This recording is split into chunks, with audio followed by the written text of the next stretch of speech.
今回はプリウス 2000cc モデル。5代目60系プリウスは2023年1月にデビューして、今ちょうど2年を経過という時期です。全身感強いボディスタイルも見慣れてよく見えてきたという方もね、多いと思います。でもその見た目ではなくて、プリウスは乗っても特徴が強いです。素晴らしく良いねって部分があれば、これはちょっとと思う部分も強い。まずはそんなプリウスから受ける印象を端的に挙げていきます。最初はハイブリッドだけど気持ちの良い加速感。この 2000cc エンジン搭載車、プリウス G か Z で良いねって感じるポイントが伸びやかな加速感です。特にスポーツモードにして、アクセルを全開にして、長く加速するとき、加速始めて数秒後、このエンジンの回転数が高まったところで、まるで切り替えられたように力強さを増します。で、ここに関してね、ちょっとポイントは他にもいっぱいあるんですけれども、一言で表すと、この加速感がいいです。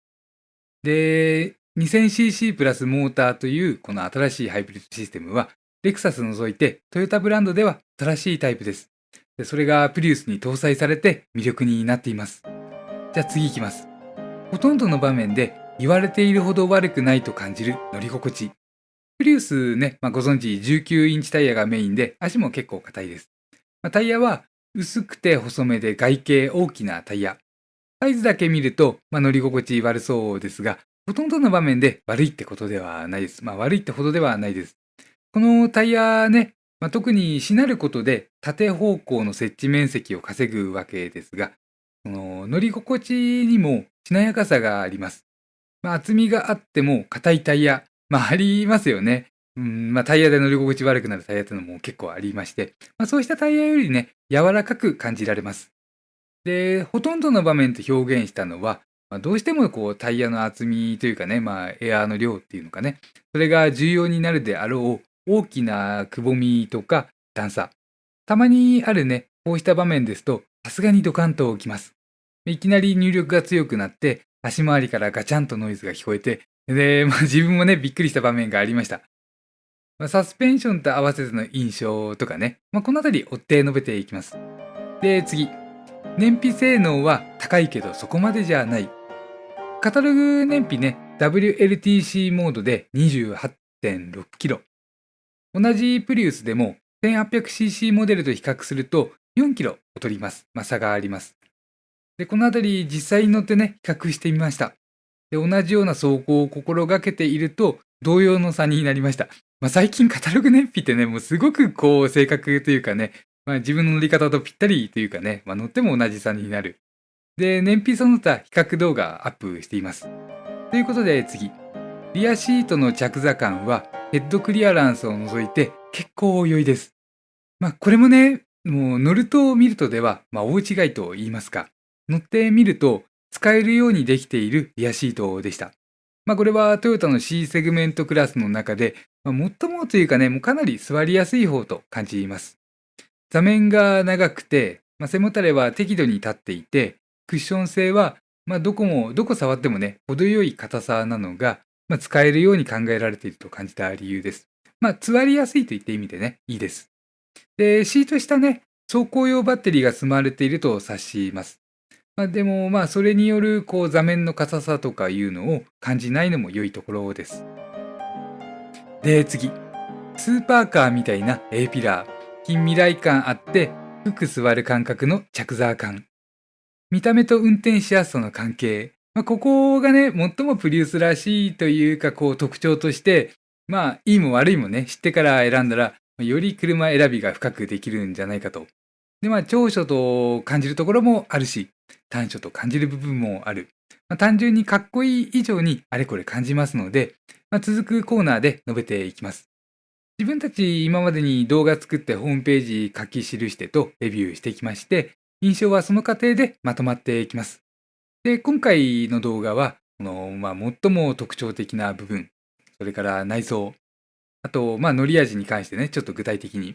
で、その後に、どうでもよいようなつまらない話と、大きな声じゃ言えない話、そんな感じで続いていきます。そうしましたら、プリウスで最も特徴的と感じられて、長所も短所もめちゃくちゃ大きいポイント、そこに触れていきます。本当分かりやすい部分で主張と割り切りがしっかりはっきりあって、で、それがね、空気とか、人畜無害的な車、実用車っていうのか、そうした実用車らしさがありません。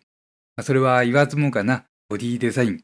スーパーカーみたいな A ピラーと、そしてそこから来る着座感。見てどうこうというより、座って特別です。で、これによってね、長所も短所も際立ってきます。で、すいません。今度はちょっと苦手な部分からいきます。で、苦手と感じたのは、まずタイヤ周辺、足元の見切り、それから、コーナーリング。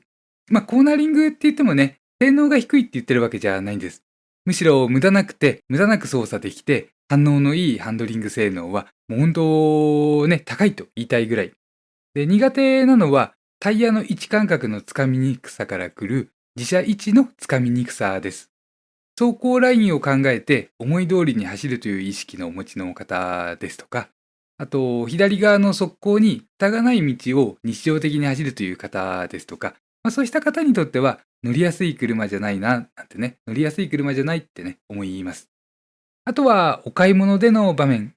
駐車場から出るときに縁石の隙間を抜けて、で、左折とかね、よくありますよね。この時にタイヤの位置が分かりにくいので、ハンドルを切るタイミングが難しいです。あとね、対向車線側に張り出すボディの量とかもね、ちょっと感覚つかむのが難しい。なので、日常的なお買い物に使われるのでしたら、そこは360度モニター必須でしょってね、言いたいぐらい。で、タイヤがね、薄くて19インチタイヤですから、ちょっと縁石に触れただけでも、ホイールのガリ傷につながりやすいかななんてね、思います。で、逆に良い部分。良いのはコスパと直進性。で、まずね、同じ予算ですごい車、すごいねって思ったり、周りから言ってもらえるような車が欲しいという時には、それはね、車好きならもう誰しも思うこと。で、そう考えた時に、プリウスってぴったりだと思います。実用車離れしつつ、燃費良いというおまけ付き。もうこの燃費良いというのがね、おまけって言いたくなるぐらいプリウスって他の特徴が強いです。あとは直進性。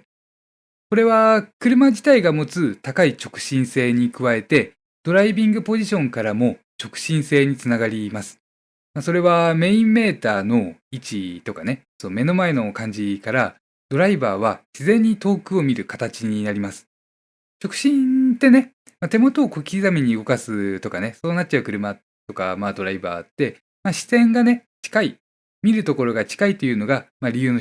一つとして挙げられます。なので、勝手に遠くを見ることになるプリウスは、直進がしやすいというメリットにつながります。本当はね、遠くを見ながら足元の感覚さえ伝わってくると、それが感じられると一番理想なんですけれども、とりあえずね、視線矯正みたいな感じでね、そこに意識して乗ってみると、なるほどねって思っていただけると思います。こうした部分、長所短所がはっきりしていて、個性強いハイブリッド車をお望みとかお探しでしたら、他にないほど魅力的かなと。トヨタの C セグメント車にはカローラとプリウスが一致していて、バッチリ積み分けがされています。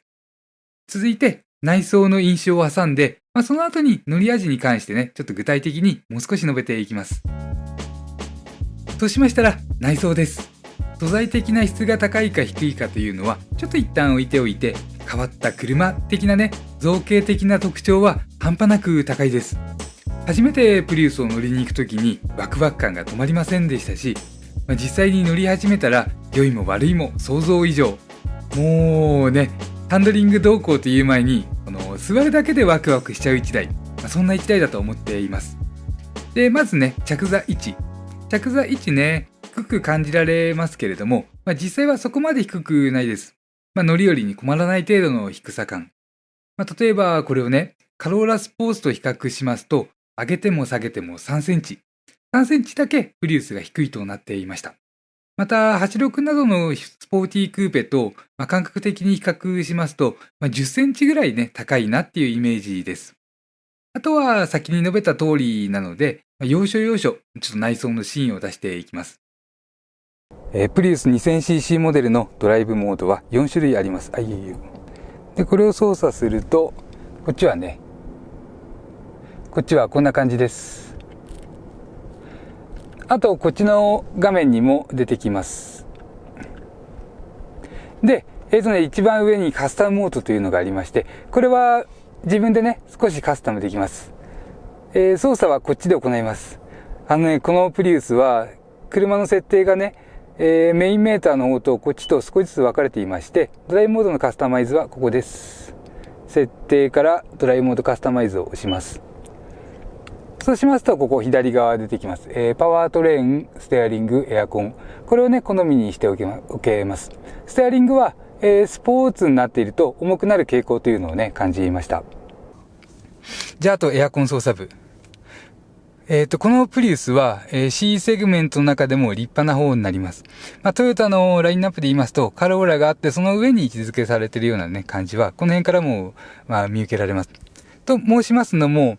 このエアコン操作部とか、あと先ほどのね、ステアリングスイッチ。このあたりがね、結構クラウンシリーズに似てるんですね。同じような感じ。といったところから C セグでも上の方。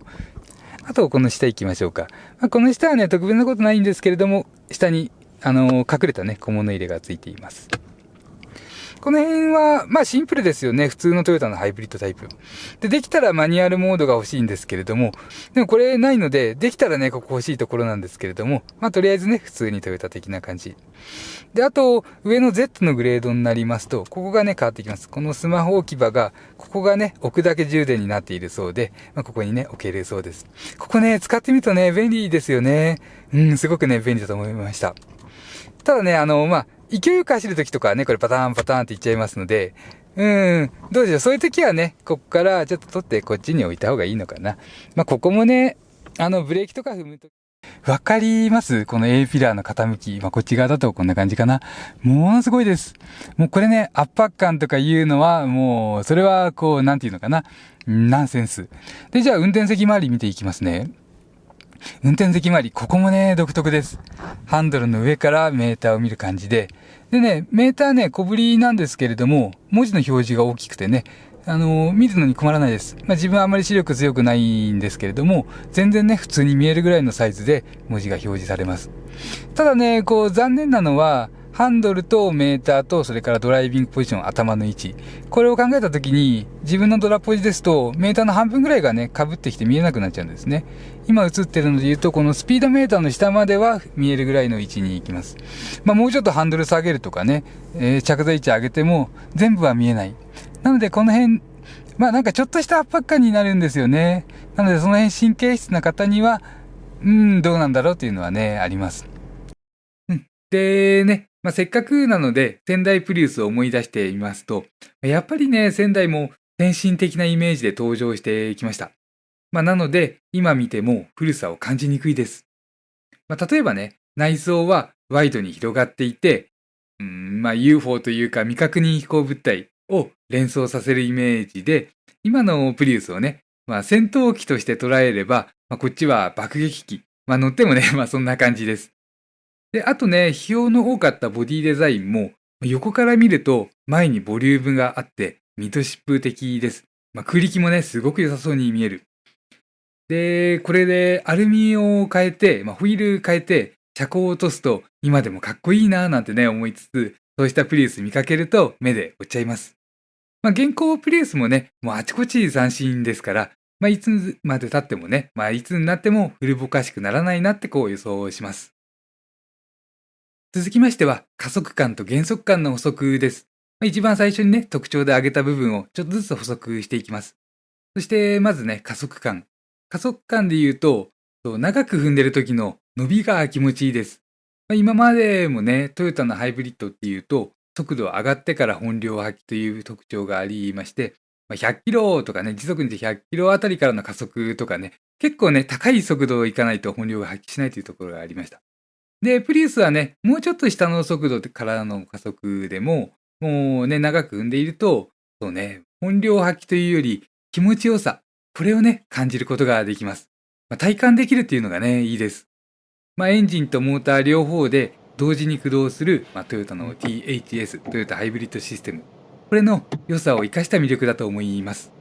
で、日常での巡航ですと、また違った特徴があるんですね。それは、アクセルペダルと動力の部分。アクセルペダルはオルガン式でして、ずしっと重みがあって弾力もあって、で、ストローク量も狭く感じられます。そしてちょっと踏むだけでトルクを出す特性ですから、このあたりね、全部合わせますと、ほんの少し踏んでいるだけで巡航していく感覚です。足のね、動力とか、ストローク量、もしくはそのアクセルペダル回路、ここを意識してみると、もうほんとね、本当に少し踏んでるだけで進んでいく感じ。で、それでいて、この荒っぽさというのがね、ないんですよね。なので、上手にトルク感を出しているなという感じを受けます。あと、ブレーキ。ブレーキは停止直前の抜いてくる部分。今までのトヨタハイブリッドから見ると扱いやすくなりました。神経使う量が減っています。ただ、良くなったかと聞かれると、それは迷う部分でもありまして、神経質な領域がね、別の場所に変わったみたいなね、気もします。具体的に表すと、時速にして5キロから2キロ。ここの部分で少し癖を感じて、で、1キロとか0キロの停止直前、もうほんと停止するところの抜いてくるところ、ここはね、良くなったという印象です。もしかしたら、協調回生ブレーキと通常の摩擦ブレーキの切り替えポイント、こうしたあたりとかね、なんかこうシステム的に変わったのかもしれません。あと、直進性と ACC について。直進性がね、もうすごくいいです。もうめちゃくちゃいい。リアタイヤがね、ビシッとしていますし、ドライバーの視点も好ましい位置に来る。ついでにハンドルの中心も重めで、合わせて手を離していても、どこまでも直進していく感覚です。本当ね、狭いところというよりは、もうずーっと長い直線を走るのが一番プリウスに合ってるんじゃないかって感じるぐらい。で、こうしたね、もう手の力抜いて、もう何もしなくてもね、走っていくような車って、同乗者だって楽です。で、同乗者からドライバーの方をね、ハンドル周りを見られたとしても、そうだとしても、運転うまいとね、見えるはずです。これらを活かしたり殺したりするのが、ここで出てくるのが ACC です。アダプティブクルーズコントロール。で、これがね、グレード Z は良くて、G はもったいないなっていう部分があります。クルーズ中に手放し運転になっていないか、車両が検知するシステムが、プリウスですとね、グレードによって異なります。Z はハンドルに触れているかを検知するシステムなので、無駄にハンドルを動かさなくてもいいです。ごめんなさい、ちょっと噛んじゃった。無駄にハンドルを動かさなくてもいいです。で、G の方は、ハンドルを動かしたことを検知するシステムなので、いわゆるトルク型とか言われるタイプですね。で、これがね、定期的に無駄にハンドルを動かさないといけないです。意味なくハンドルを回さないと警告が出て、ハンドル握ってくださいって怒られちゃう。でね、この無駄にハンドルを動かすというのが、もうこれがもう苦痛以外の何物でもないなんてね、自分は思っていますので、そうね、ACC 使わないか、もし使うんだったら Z 一択でしょみたいにね、思うポイントです。もうほんとね、元の直進性がいいからこそ、もうわずかなあれこれ気になっちゃう。というところでね、すごくここもね、一長一短のポイントです。そうしましたら、続いて快適性に関しての補足です。印象としては、尖った段差除けば気持ちの良い乗り心地。それから、同じ予算で高級コンパクトカーを選ぶよりは静かだろうという静粛性。でまずちょっと乗り心地からいきますね。乗り心地は、タイヤとかシャシー各部のゴムに柔らかさがあって、あと、タイヤホイールの重量を含めて絶妙と思える合わせ込みを感じました。すごくね、煮詰められたような作り込みというのかな。そうした感じ。全体としては柔らかいわけではないし、動くわけでもないです。本当しっとりとかね、しなやかといった足ではない。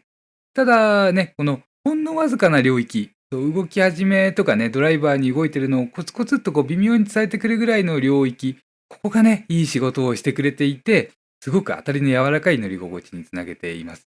本当このね、動き始めのわずかな領域っていうのが、もうほんのわずかなので、全体としてフラット感高いですし、ステアリングは細かな操作に反応してくれますし、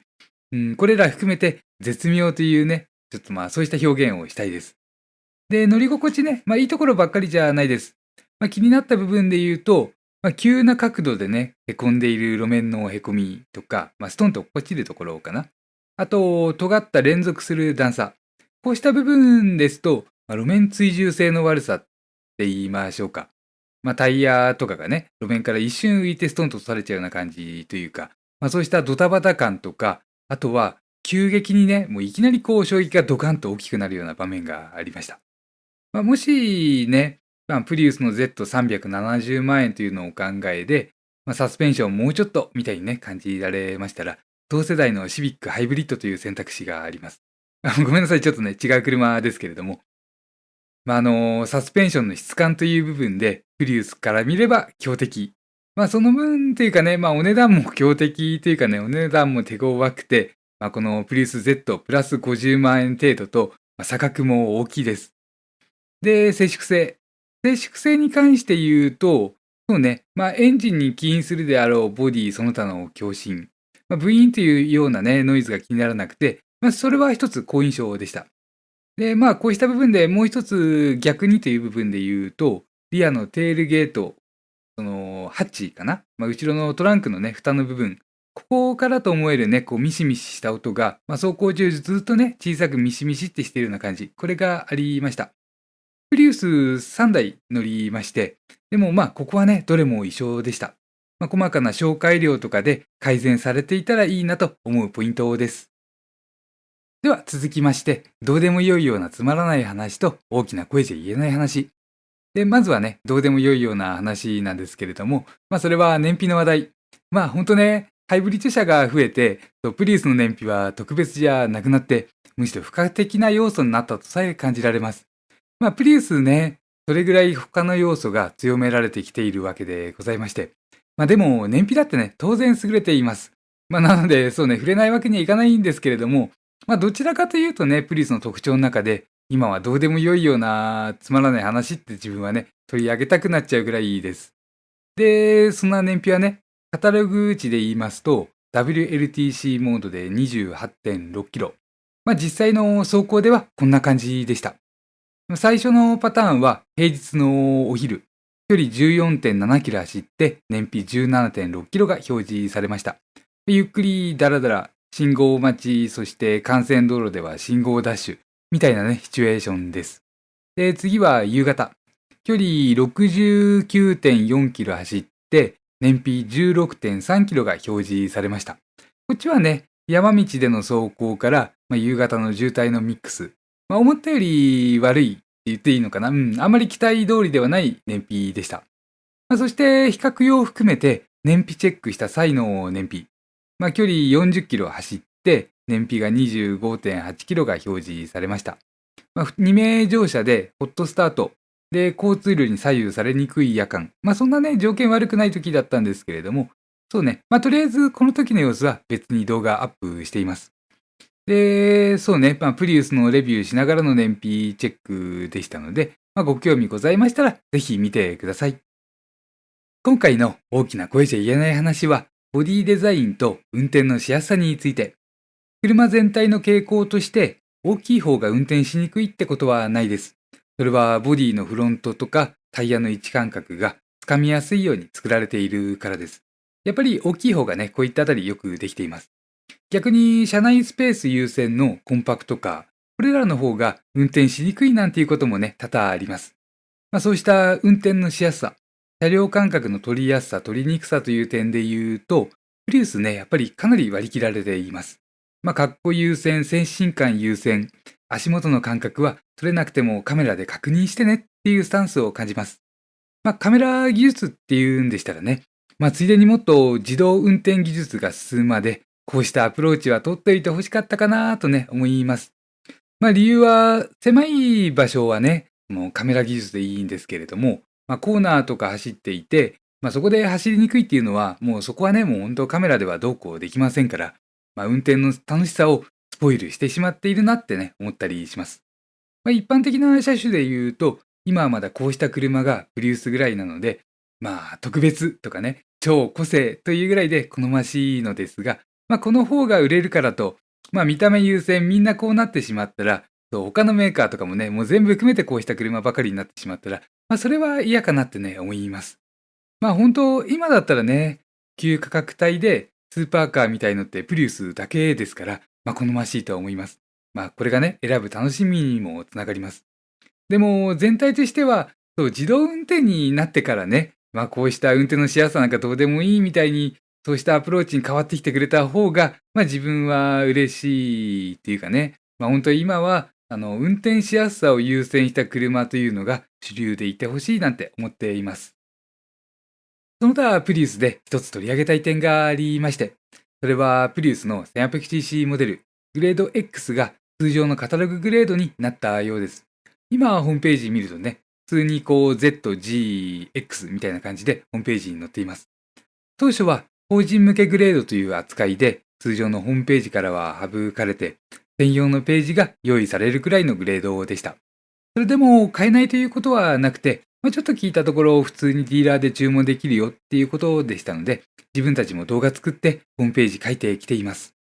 1800cc モデルの魅力は価格とボディ色。価格は275万円とイメージから想像できないくらいに安価ですし、ボディ色のシルバーは現在のところこのグレードのみです。プリウスにシルバーね、似合ってると思います。さらにサスペンションの違い、エンジンの違いから乗り味だって異なります。気になりましたら、私どものチャンネルページよりこちらの動画もご覧いただけましたら嬉しいです。どの画面からもアイコン、私どもの絵が描いてあるアイコンを押していただければチャンネルページに進みます。ではまた次の動画でお会いしましょう。間違いいっぱいの自動車選び、ヒラリー男爵でした。